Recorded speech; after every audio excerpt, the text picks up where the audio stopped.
This is a regular trash can. You see the problem here?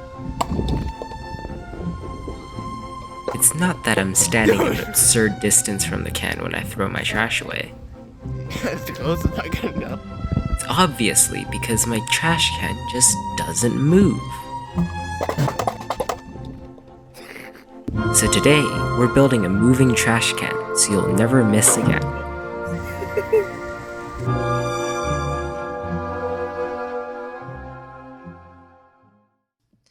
Okay, yeah, so we want to build a robot that tracks your trash as you throw it, and then moves the robot to where the trash is going to land and catches it before it falls, alright? Saying out loud it makes sense, but in practice there are just so many things that could go wrong, and now after we finished, so many things did go wrong, but yeah. Basically, we split our team into me working on the software and Jason and Haeden working on building the actual robot. My first attempt with the tracking software basically consisted of tracking the difference in pixels between two different images and then highlighting those differences and hopefully somehow grouping them into like a coherent pixel, which seemed like it would work.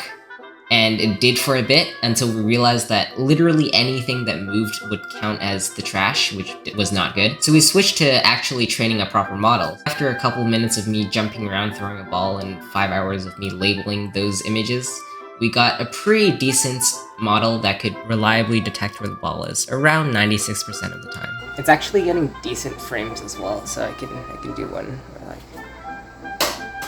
For the robot, on the other hand, boy, that was so much work.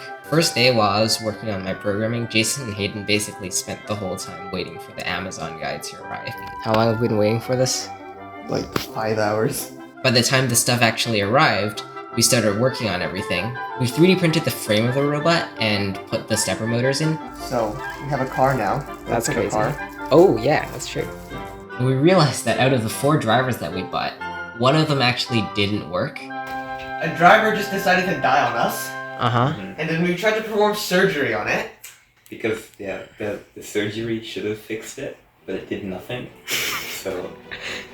And since, for these Mecanum wheels, we couldn't actually do anything until we fixed the driver, and so they did a bunch of, amputation and stuff, but at the end of the day, Jason and Haeden just couldn't get the driver to work, and so... What did we do today? Absolutely nothing. By the 3rd day, luckily, Kevin from Tax Fraud Simulator 2 stepped in and gave us his driver to test with, and we realized that his driver actually worked. So we went out to the store and bought 4 new stepper motor drivers, and after putting them in, the car actually worked a lot better and could actually move around, so that was pretty cool. And so after a bit of time, we got to the point where basically my tracking code worked pretty well and their car worked pretty well, but we just didn't have enough time to interface the two together. We tried out Bluetooth, we tried out some radio stuff, but at the end of the day, we just ran out of time. But what we did do was test out if the two systems independently could, in theory, work together. And so late at night, just after the deadline of the contest, we got this shot. Let's go. Let's go.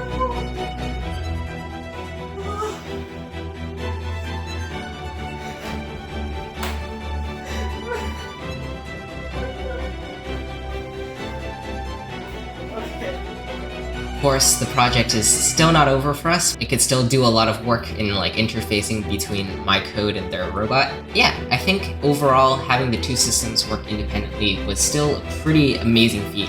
Haeden and Jason put immense effort into building the robot. Yeah, it was a lot of fun.